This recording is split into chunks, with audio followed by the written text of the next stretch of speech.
Hello, everyone. I'm Dian Griesel. I'm also known as Silver Disobedience if you follow my blog. This is the Silver Disobedience Perception Dynamics podcast, where we interview really cool people. And let me tell you, you're not going to be disappointed today. My guest is Jack Vaughn, who's in charge of comedy programming at SiriusXM. He is an icon in the comedy space who's been behind the scenes, and you might not know who he is, but you certainly know a lot of the talent he has worked with. And we're going to be talking about comedy as a cultural force and as a societal temperature taker and also pressure release valve. So thank you, Jack, for joining me. Thanks for having me, Diane. Great to see you here. Okay, comedy. I love comedy, and apparently you do too. Who doesn't? Well, you know, we could say some people are losing their sense of humor, but we won't go there yet. Fair enough. Fair enough. How'd you come to comedy? So I was running independent music labels for about a decade prior to getting in the business, and I had always been a fan of comedy. And the record label I was running was the independent label of the modern swing movement, if you remember that being hip for about 13 minutes in the mid to late 90s. And we were doing great, but one day in, I think it's mid-99, the whole world realized they were tired of swing, and the phone stopped ringing and we couldn't sell another album. And so I had always been a big fan of comedy, had comedy records growing up. And I saw this guy, Mitch Hedberg, on, I think it was Premium Blend. And he had a joke where he goes, "I got a roll of Lifesavers in my pocket." And sorry, I messed that up. I'm doing a disservice to Mitch, and I can't do that. So he goes, "I can't wait to get off stage because I've got a roll of Lifesavers in my pocket, and the next one is pineapple." And it was like, that, what?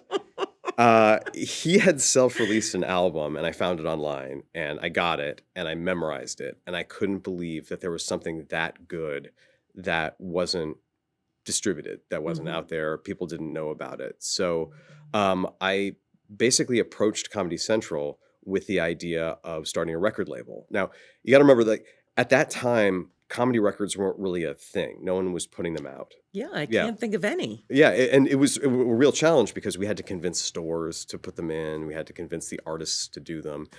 And so basically approached Comedy Central with the idea of starting this label, and they were kind of hesitant at first. And, you know, What year would this have been about? this is 2001. And I look young now, but imagine me like 25 years younger. I should have been having a propeller hat and holding a balloon. And so I didn't, this face doesn't carry much gravitas, but I sort of pitched them for 9 months. There was a woman there who was head of business development named Holly Lim, and she got it. And I don't think she necessarily believed in me, but I believed in the concept. And so they said after 9 months, like, "We'll give you a little money to try this. Come to New York." And so I came back to New York and started it. And while it was challenging because I had to do everything, I did the marketing and the A&R and the artwork and the accounting and all this stuff. It was really great because no one was doing comedy records for the most part. And was Mitch the first one you tested this with? He was one of them. So the first people we signed were Bobcat Goldthwait, Dave Attell, Jim Brewer, Dane Cook, Mitch, and there were a handful. And the Comedy Central had a TV show at the time called Crank Yankers. It was a prank call show, or I think they insist on calling it a crank call show, with puppets, reenacted by puppets, and no one was planning to put out the audio. So like, oh, people like prank call records. So I put out the prank call record, and it did great. And that was a really auspicious start because it gave us a little momentum as we were going into this. And so had to go out to all of the record stores and say like, "Hey, you should have these," right? Because at the time, people didn't know names of comedians. They just know like, "Oh, Mitch Hedberg is that long-haired guy with the aviator glasses, does the one-liners." So we had to spend a ton of money buying pricing and positioning at stores to get people's faces out, these comedians' faces out, because if they had to go to the cobweb basement of the store to find the comedy section, even if there was a comedy section, it's just impossible to find. But if you can bring it up to the front of the store, people go like, oh, I recognize that guy from Letterman. I'm going to buy this. And we Right. had to price them very aggressively, just like real cheap. But it started to build, and it started to build and build and build. And within 9 months, I think the label was profitable. And within 3 years, we were a top 5 independent label. And one of the best parts about it is that we got to advertise the records on TV because Comedy Central had remnant ad space that they couldn't sell. So we got millions of dollars in free advertising by putting these on television. And the comedians had stand-up specials on Comedy Mm-hmm. Central, so we could put lower thirds in saying like, oh, get so-and-so's CD in stores now.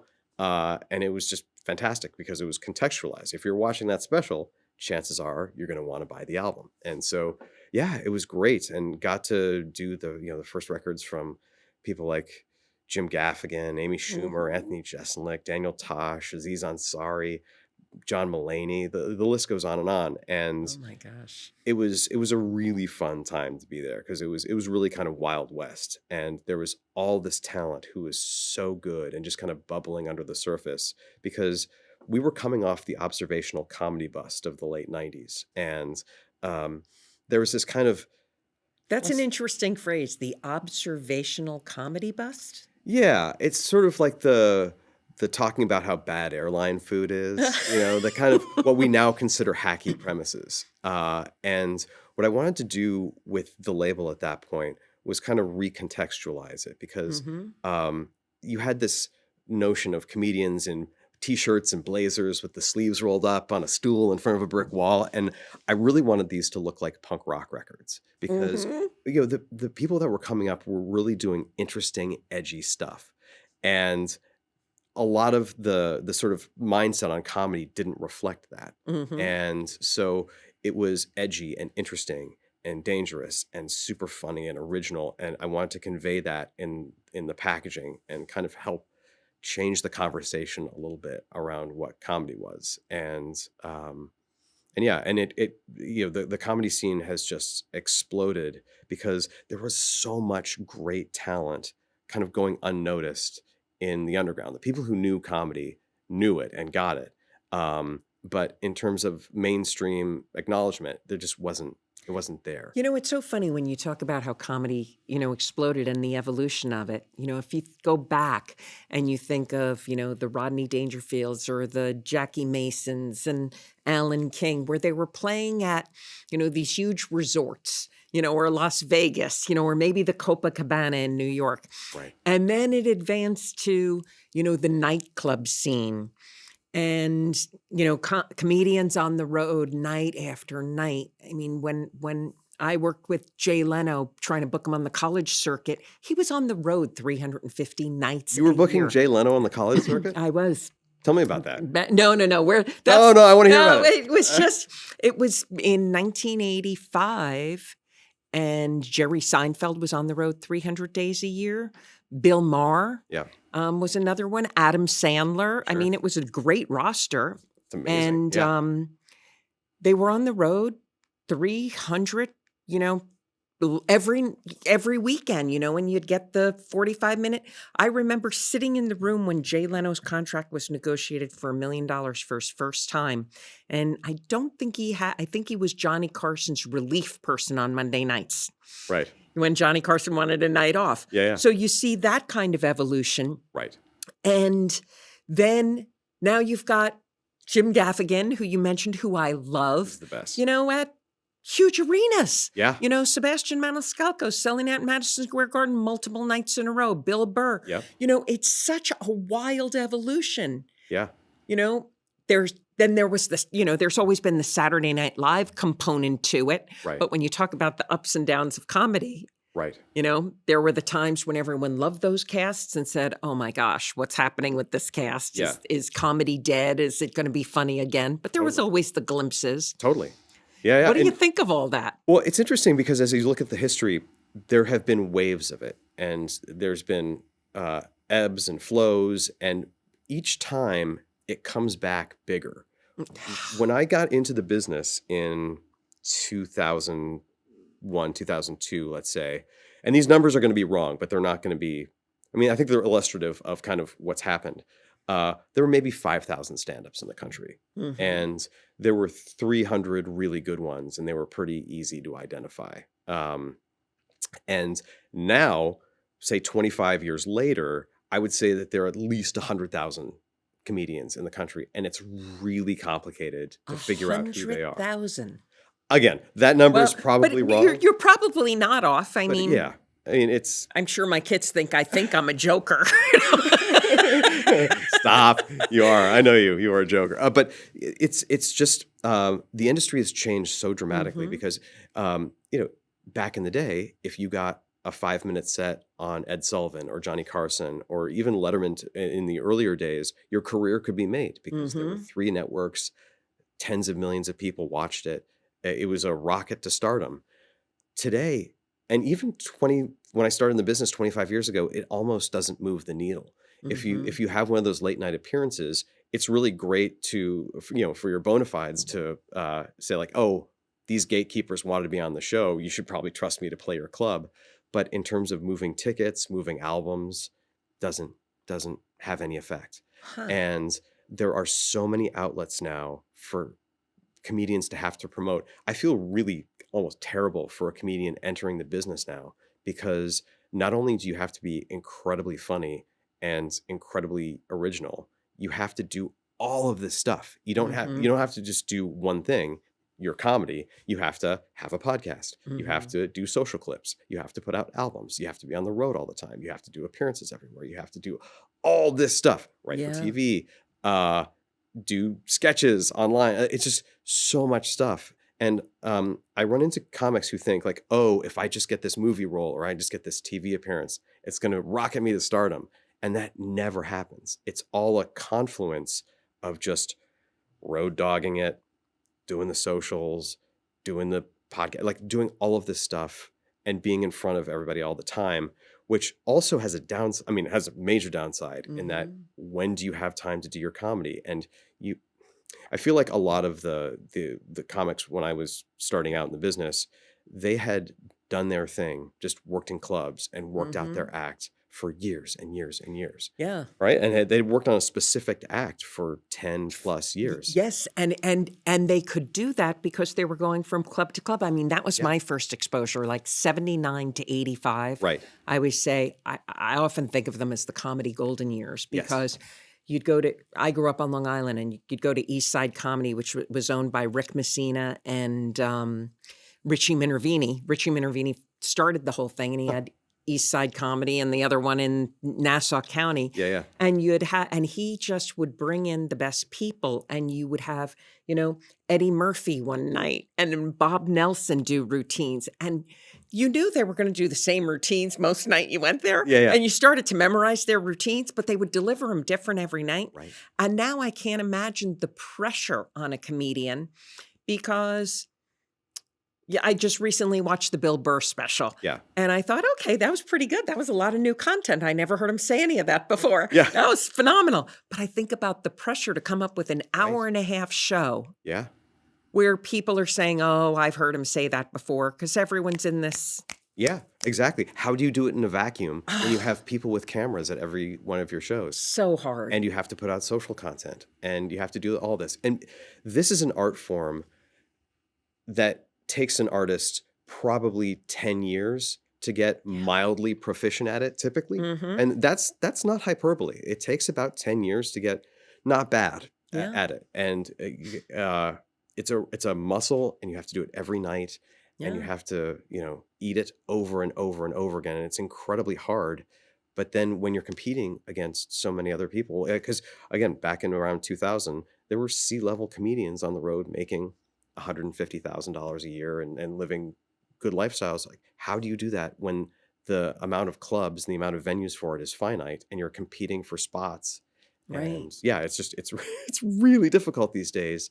There were only 2 things I looked for at Comedy Central Records, and this is going to sound like nonsense and not believable, but it's the honest truth. I looked for someone who was really, really funny and someone who had a very recognizable voice because think of any comedian who is your favorite. You know immediately. You know their voice. That's Rodney so Dangerfield. interesting. He can't get respect. You know Lewis Black is going to be furious about stuff. You know what Maria Bamford is going to be like. You know what Ron Funches is going to sound like. You know what David Tell is going to be like. You know, almost immediately, like the persona is so identifiable, and it doesn't have to be on the nose. Like, I'm Gallagher and I smash fruit. It could be very subtle. But it's true. Yeah. I never thought about that, but I can think of every comedian's voice. Yeah, they're very, I've very never thought about identifiable. that. Their point of view is identifiable, and the more identifiable, the better chance of success. I mean, just whether you love or hate Andrew Dice Clay, he was a very specific persona and very We easy. represented him. Yeah, nice. Very easy to latch onto. Or have a protest. Exactly. Oh, fair enough. And Sam Kinison Right. the clubs used to put him on when they wanted they wanted the audience to leave by midnight. They'd save him to be the last act to go on because he'd go start screaming and people would start to exit.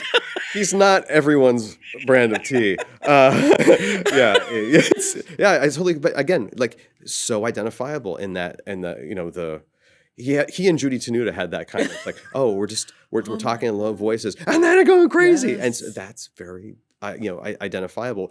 The problem with that, though, in the comedy space is that if you're too identifiable, you burn out because people get tired of that voice very quickly, and then you have to move on to acting. Usually to have longevity. If you're a comedian, and this again, I'm using broad strokes here, but this is kind of, I feel like, true for the most part. If you're a comedian with a very recognizable voice, you can rocket to stardom, but the longevity typically is not there because comedy, I feel like, is largely about novelty and the unexpected. And when you get routinized or you know someone's voice, a lot of the time you get tired of it, especially if you're oversaturated with it. So, It is funny. I mean, and even in acting, how you can pick up intonation. Like, I could know whether it's, Robert De Niro or Al Pacino, who we can all say are great actors. They've done great films.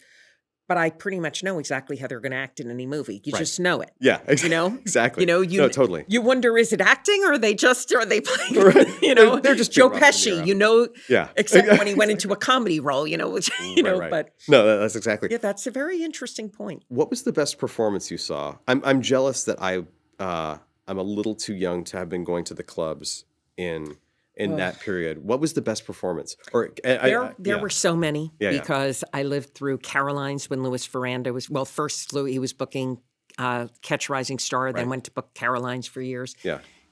Whether it was Colin Quinn, doing things, Larry Amorose going through all the newspapers.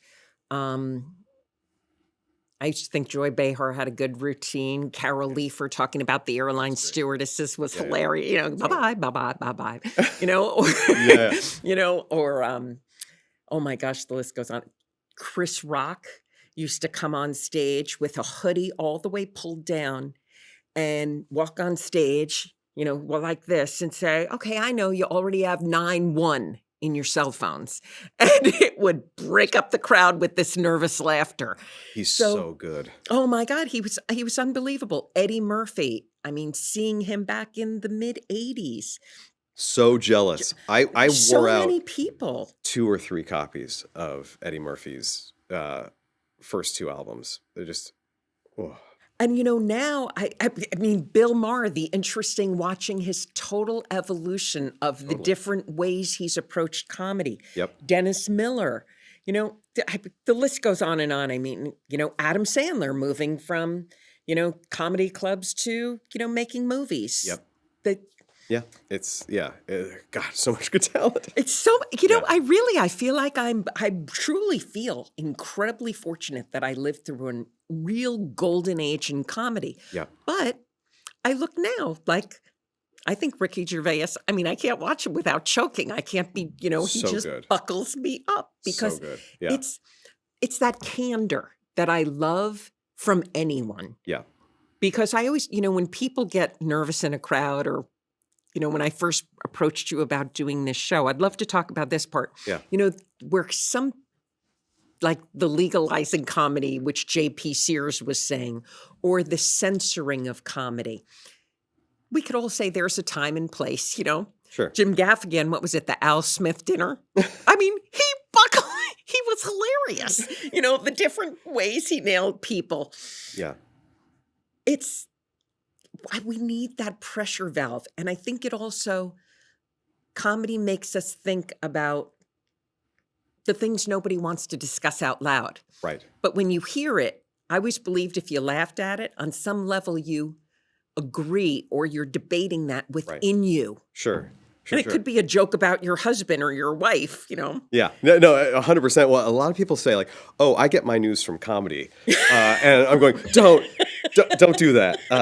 Really, don't do that. But I feel like their comedy is so valuable in that they're so creative. It provides a different way of seeing things. And sometimes kind of world events get so ridiculous that it takes someone to have that perspective or making fun of it to go like, oh yeah, that is bananas. Like why are we doing this thing? So I really do feel like it's super valuable in that respect. And there's so many flavors of it, right? Yes. There's so many different ways to experience it, so many different points of view that and especially now, I mean that there's so much of it. Like it's just fantastic. And how it triggers funny interpersonal conversations. Like if I'm sitting in the car with my husband and he knows we're pulling up to some place and I'm still putting my phone in my bag, he's like, "What are you, Mrs. Maniscalco?" Couldn't so you true. knew we were pulling up here? Yeah. My wife and I have quite literally dozens of lines from comedians that we use with each other on a daily basis because they're so resonant, right? And they're so true. It's I can't get off a plane without thinking of Carol Leifer going, bye, bye, bye, bye, bye, bye, bye, bye, bye.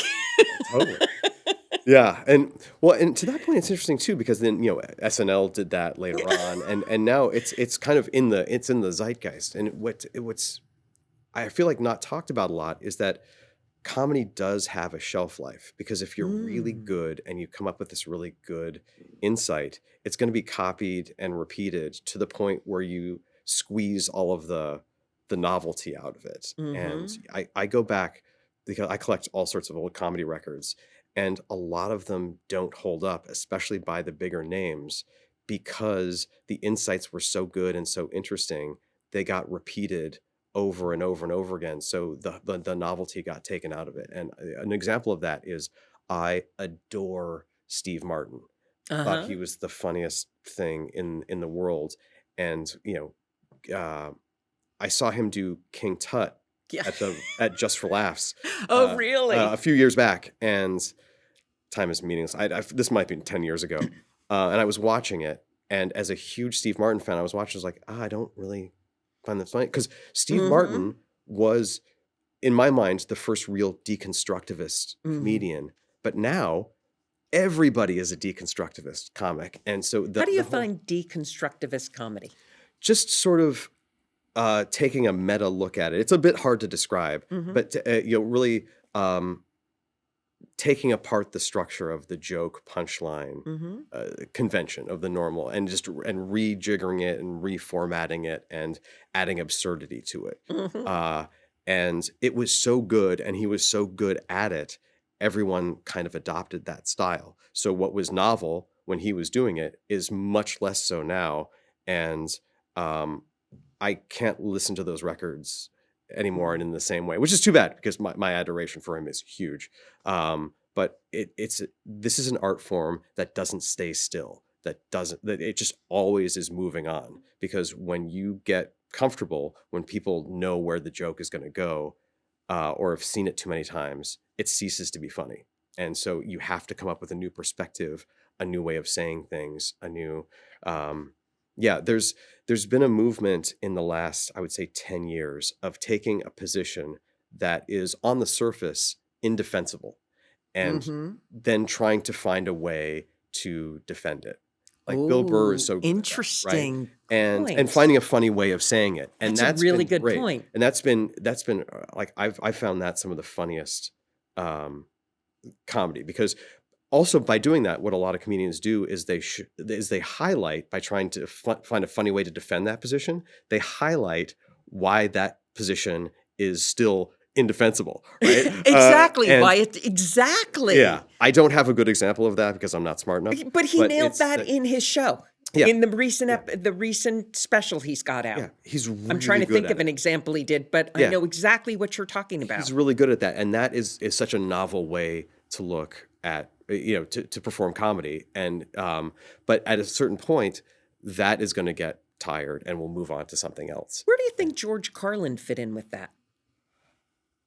I don't know. I think he was a force unto himself, and it's hard to pin down George Carlin because his career had such an arc. Yeah. And he moved with the times, which I feel like is why his career lasted as long as it did. 'Cause he was so good and updated and reiterated and and changed once things started to get stale. It was so good. So I see him kind of in a league of his own, standing aside from everything, because his path was not, I mean, he did a little Hollywood acting, but he was just a pure That's play funny, I stand didn't up. know that. Well, Bill I and only Ted's think- Excellent Adventure. Oh, right. Uh, I forgot that. and it was just interesting to see him there. Like, what? But yeah, he's just a force, and I don't know how he fits into all that other than just being a luminary in the business. Yeah. But yeah, anyway. What's your prediction on the arc of comedy over the next few years? Because as you said, you've got this disintermediation because you've got all these channels, the internet, are you Right. an internet famous person? Are you, Right. does somebody know you from TV? I don't know, and I wish I could figure that out. Mhm. It's just the prognostication is tough. My one concern is that there's so much of it, and there's so it's It gets crappy. it gets crappy. It gets It really crappy. does. There's a lot Yeah. that's just not funny. It's true. And what has happened was, so Mark Norman was one of the first people to use YouTube to release a comedy special. And this was 5 or 7 years ago. And all these comedians would talk about them using the Mark Norman model because he got something like 10 plus million views in the first month or something. It was enormous. And no one had really... Excuse my ignorance. Is he a comedian? Yes. Or was he a producer? Yes. Yeah, I've never heard that he's name. a New York comedian, utterly Okay. fantastic. Okay, Worth I'm gonna checking look out. him up. Yeah, Yeah. Mark Norman. Mark Norman. And so what comedians did was like, oh, I'm going to drop my... it did so well that the next special was on Netflix, and he multiplied his ticket sales as a result of having it on YouTube, and everybody's seeing it. And YouTube was like, whoa, people like this. We're going to put these into the algorithm and really feed them to people because this is great content that people like. That is fantastic. A lot of comedians put their specials up. They got a lot of viewership from it. But what happened was, with everything, it got oversaturated with less than stellar specials. YouTube pulled back the algorithm. They want to be a less profane platform now. So that also added to the pulling back. Which I think is good. I always appreciated the comedians that could Totally. do a great show without, you don't need the profanity. Yeah. I think it's less altruistic and more like, we have advertisers and we don't want to, talk about, certain topics with Coca-Cola being the sponsor. But so now it's a lot harder to break out on YouTube than it was before. So again, these things come and go, and because there's so many comedians, by nature there's a lot of less good stand-up. Because again, I feel for these comedians because you can't just develop your career in a vacuum. You have to be putting out content from the jump, or nobody knows you. You won't get booked. It's a lot harder today to do it. So to answer your question, I have no idea where it's going. My concern is that and actually it's not really a concern. I think a lot of the people who are doing it are going to kind of fall out, and we might go through a bust period because, like we were talking about before, there's always been waves of progressively bigger comedy cycles, and which is we a might lot go like through a music. bust. Yeah. When you have bands 100%. that were the one-hit wonder, or a band that put out a great album. Yeah. To follow that up with a second great album is tough. And in comedy, you're talking about a 45-minute set 100%. you know, or hour and a half if you're trying to sell out Madison Square Garden. Yeah. You know, tough It is to tough. follow. That is a really great point too, because I come from the kind of the punk rock world. I had a punk rock record label in the late 80s and early 90s. And prior to Nirvana's Smells Like Teen Spirit, punk rock was just operating in its own sort of miasma in the underground. And there were these bands around the country, again, pre-internet. They were just doing their own thing in their own regional markets, and they were touring. And really the only communication was fanzines. But the great part about that is they were coming up with their own unique style and art form, just without any influence or hopes for success or caring for success. So the art was really pure and really good. Then Nirvana broke, and a lot of the big bands in the underground became famous because they were so good and people wanted, you know, agitated guitar rock. Right. But what happened was all of these bands who were performing in the underground at the time got famous, and then other people came in, like other people who saw that Teen Spirit feel like, oh my God, this is great. I want to be a part of this. Got into bands, and some of them could. Or you had, you know, heavy metal bands in Los Angeles, you know, stop using hairspray and start wearing flannel and moving to Seattle and starting grunge bands. And so you saw this small scene explode. And then all through the mid 90s, there were a preponderance, like there's all these bands getting signed, and there were hundreds and thousands of alternative rock records being released, and they were all fine or pretty good. And it led to an oversaturation and then kind of a collapse in sort of the mid 90s, which I feel like gave way to the this, you know, swing and ska movement that we were running the label for, because people just, it was a reaction to all of that sort of oversaturation of punk rock. And I feel like there's a great correlation with comedy, because we're at this point now, you know, you have a lot of these new comedians who grew up on a lot of these luminaries in the early aughts, and we're getting this oversaturation because it's such an appealing genre, and you know, they're not huge barriers to entry to it. So I feel like we're kind of in the oversaturation point, and I don't know what that's going to lead to, whether it leads to sort of a waning of interest in the genre or what. But I mean, the good news is there's ostensibly more talent than ever in this business, and I think it's going to lead to some amazing comedy down the road. What do you think create those breakout moments for a comedian today? Hard to say. Because what I've seen, and again, this is not universal, but the real difference between a really good comic and a great comic is about 15%. And I've watched comics for years kind of struggle, and they're good, but then at a certain point, it usually comes over a 2, 3, 4 year period, they really crystallize their voice, and that rockets them to greatness. So I don't know that there is one thing that that is going to make someone big. I think it's years and years and years of crystallizing the voice and joke writing and just propelling them to superstardom. I don't know if you can answer this. So you can say, you can move on like a politician and go to another question. Let me try not to be a politician. But I'm just curious, you know, when you're thinking about Comedy Central programming, what are you looking for of where you're saying, okay, this is good, or this should go on at this time of day or that time of day, because of all the different things that go into what you choose for programming? So I am not the programmer at Sirius. I would probably be terrible at it. We have a great, talented team of people who do the programming, and also people who, I don't do the evaluations. We have a great evaluations team of people who listen to this. I'm more on the deal making side in my career, because I don't trust. So who would you make a deal with? What would it take to make a deal with Jack?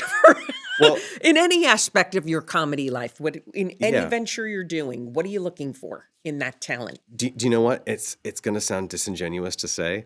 It's the exact same thing. you have to be really, really funny and really, really unique and identifiable. I think, if anything, that might be the one thing that stays constant in this business, because this business changes almost completely every 9 to 18 months.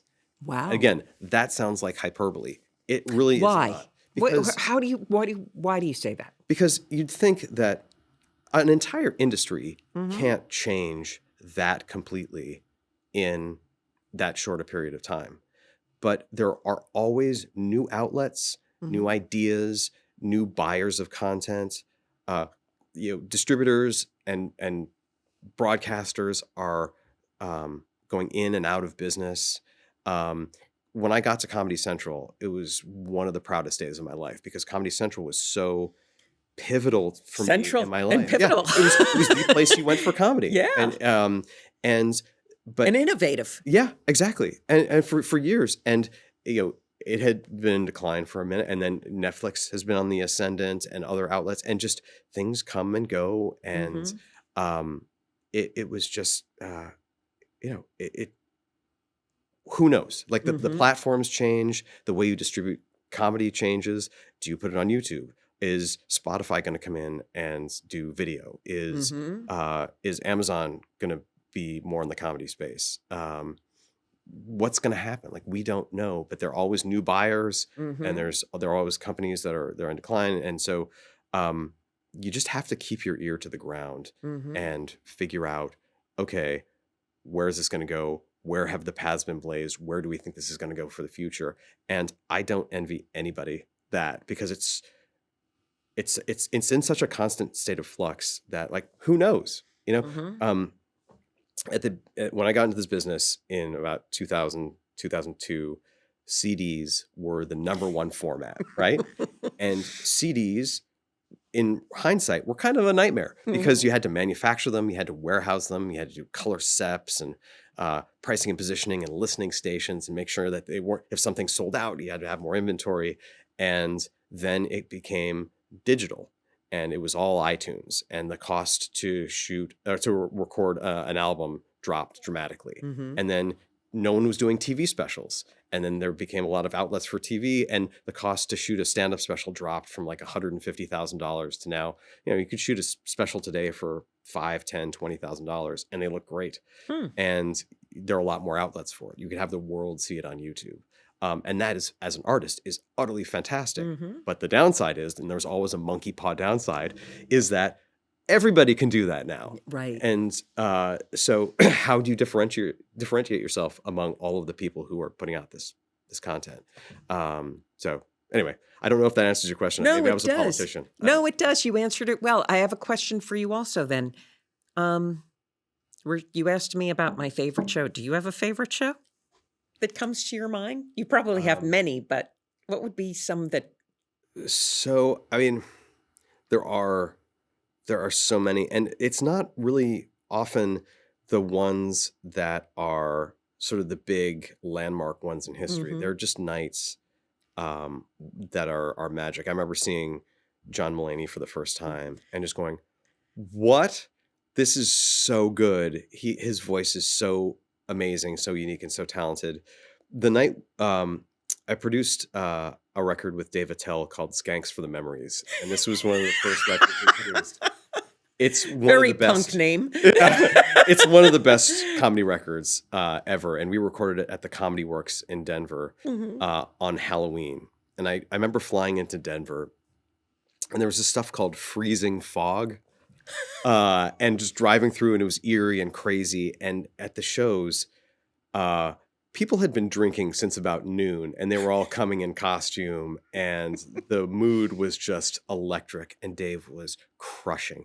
Every crowd was just bringing down the house. I remember one night it got so rowdy, 2 women were escorted away in handcuffs, and it was just out of control. And I always have a fond recollection of that. And there were lots of great Hedberg nights, and just, I guess for me, it's seeing a comedian I wasn't really familiar with and just going, wow, because it's really easy maybe not easy, but just oftentimes you could just tell, you could see a comic Mm-hmm. and they have it. They have Yeah. the energy, they have the point of view, they have the timing, or it just works and it's kind of transcendent because humor is everything for me. It's how I deal with stress, how I deal with Mm-hmm. trauma. And it's a lot of people think it's inappropriate to deal with like negative topics in a humorous way, but I find it's the best way to address things. And I just love it so much. I And think it yeah, releases that nervous energy. It's like if you does. saw somebody fall down a staircase, how many times is somebody standing there laughing? I think Just it thinking just about it is happens. objectively hilarious to me. And I mean, it's just one of those things because, yeah, I just, especially with tragic events, Yeah. to be able to deal with it, I mean, not in the moment, but just with humor is kind of the only way for me to process it. Otherwise, it would just be too sad, too tough. It's interesting you mentioned that because if I had to pick, you just triggered, because I was sitting here thinking what was my all-time favorite show. Yeah, And I might even get teary when I tell you this. yeah. Because there was no one there that couldn't have been teary in recollection. Was sometime after September 11th, Robin Williams played at Carnegie Hall. Yeah. And Rory and I went with another couple. And it was a fantastic show. But how it wrapped up at the end,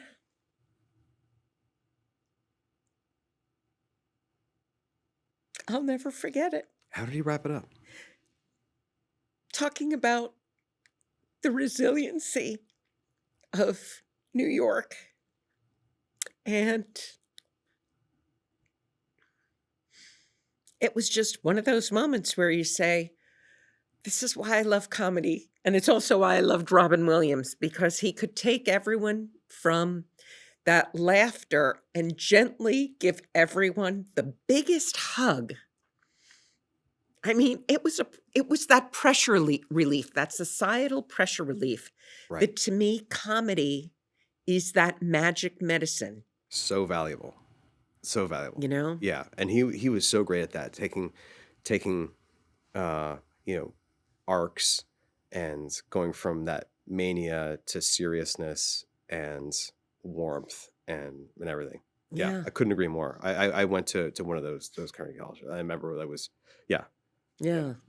It's such a skill to be able to do that. Yeah. And to make somebody laugh about things that are, as you said, you used a word before, I can't remember what it was, the deconstruction of things that are not funny. They're horrible in society. They're wrong. Right. But add that sense of humor, make somebody laugh, bring it around, almost agree with it. Yep. Drive it so home that you're almost saying, I can't believe they're saying this. How could they say this? And then they zing it and twist it in that other direction. It's such a unique and incredible skill. And it's like, I just love it so much as an art form, and I always have. And I'm just thrilled that I get to be a part of it tangentially, because I'm not talented. I wish I could do it. But just I love being a fan of it and helping to be able to amplify it. What do you, since you're on the pulse, you've really picked out a lot of different comedians over the years and, noticed talent, helped nurture talent, recorded talent. Where do you think things could go next? What are other areas within that world of entertainment? What goes beyond punk? What goes beyond rock? What goes beyond comedy? Well, it's funny because one of the few things I've been pretty successful at in my career is identifying interesting sort of niche areas that are doing really interesting stuff and helping to amplify it. I feel like right now, magic as a category is kind of in that space. New York is a big ground zero for a lot of amazing magic talent. And there are a lot of similarities in my mind with comedy in that I feel like we're coming off the observational comedy bus equivalent in magic. And there are a lot of really cool and innovative effects artists doing really cool and innovative stuff. Just kind of mind-blowing tricks. And magic as a genre is just kind of bubbling up into the under the surface. Like people Mm-hmm. don't think about going to a magic show the way they do think about going to the movies or a Mm-hmm. stand-up show or even axe throwing, Right. But there is a small group of just really, really talented magicians who are doing innovative new stuff in new ways. And I really think that magic has the potential to be the next big category, and have shot a series of of 8 half-hour specials with multiple magicians. You were a part of those, and let me just say for the record, I don't know what camera to look at. Diane was awesome on the show. The I best love volunteer magic. ever. And we've also shot 7 full hour magic specials just on spec, Wow. and are trying to find a home for them Mm-hmm. because the world needs to see this. And I'm wrong about all sorts of stuff. I'm really hoping I'm not wrong about this, because it's just a great form of entertainment that has not gotten its due, I think, in recent years. Since I moved to the city over more than 35 years ago, I started hosting an annual Christmas holiday party, and it's just gotten bigger and bigger and more fun. And I started to, maybe 20 years ago, I started to have a magician who would walk through the party and intermingle with everyone. And I am blown away when you have these magicians, first of all, that can work in the round. Yeah. That can pull lifesavers out of the air, fly them around like Saturn. And I'm telling you, there are no strings around that lifesaver. So how that lifesaver is flying around the air, that's magic. It's pretty great. Or I'm still reeling over Matthew Furman pulling out my engagement ring from, those old keychains that used to have the hard metal clasp. They'd be like 4 across in that fold over. Oh, yeah, and like a folding leather wallet. Yeah. Yeah. Well, we're talking, and he asked for my engagement ring, and I gave it to him nervously, And it ended up in his back pocket in one of those clasps that I remember as a kid breaking my fingernails. Everyone would be like, "Oh, can you get the keys on here?" I know exactly what you're talking about. They were impossible to slip on there. Yeah. Now, how did that happen when we were all standing around? You can only say magic. Yeah. It's or someone guessing someone's maiden name, the mentalists, the stuff those guys do. So skillful. And so we have a few magicians on the roster, and I never ask how they do an effect. I try to figure it out, but I know the work that goes into it. We have these magicians who work for 6-9 months on an effect and stay in their apartment for 10 hours a day for 6 to 9 months, perfecting one trick. And what? Some of the pushback we're getting from TV networks who are saying no to our magic specials is that everyone thinks that magic on TV is just camera tricks, so magic doesn't work on television. Which is, I don't know, Siegfried and Roy got their start on watching. I mean, yes, they were in Las Vegas, but the world was watching them on TV. Exactly. It's I didn't question nonsense. that it was magic. It's nonsense. And the way we want to help reframe the conversation is like, no, this is a craft that people do. And the notion of having it be camera tricks or AI or special effects is anathema to what this is, which is it's a craft. It's people who are skilled craftspeople doing this amazing craft. And we just want to help amplify that, because it's just, you should see some of this stuff. And you have. Oh my gosh. It's I would love amazing. it, because I am just blown away by magicians in comedy. So it's an interesting tie-in you're making, because it is, well, to me, magicians, I'm sure they practice, but to me, they're magicians. It's magic. I mean, exactly. And I can't imagine it. Yeah, it's jaw-dropping what they can come up with and the way they figure out how to solve problems. And so hopefully this is something that will get its due in in the mainstream on a bigger scale, because there are some shows. I would watch that. I would love to see that. Well- The whole series. Well, please do. I hope there are Yeah. millions more like you. I hope because, they yeah, get on the it'd be fun. air. I mean, I could see that as a Netflix series that people would tune into, or Yeah. Paramount Plus. He needs to get onto one of those. Totally. Yeah. Yeah. It's good stuff. So anyway, hopefully that's the next big thing. Very cool. Well, Jack Vaughn, my gosh, what a pleasure this has been, and time This goes has too been a pleasure. fast. Yeah. Thanks so much for having me. This has been so much fun. I appreciate it. Thank you. We got to talk about two of my favorite topics, comedy for sure, and magic. So much fun talking about it. Thank you so much for having me. Thank you. Everybody, I'm Dian Griesel. This has been the Silver Disobedience Perception Dynamics podcast, and my guest has been the amazing, talented, creative Jack Vaughn, who is somebody you want to watch. So there will be all kinds of links below this podcast. You're going to want to pay attention. You may even want to get in touch. I don't know if that'll help you or not, but you might. There'll be all kinds of info about him below this podcast. Thank you very much. Thank you, Jack. Thanks, Diane. Thanks, everyone. Subscribe.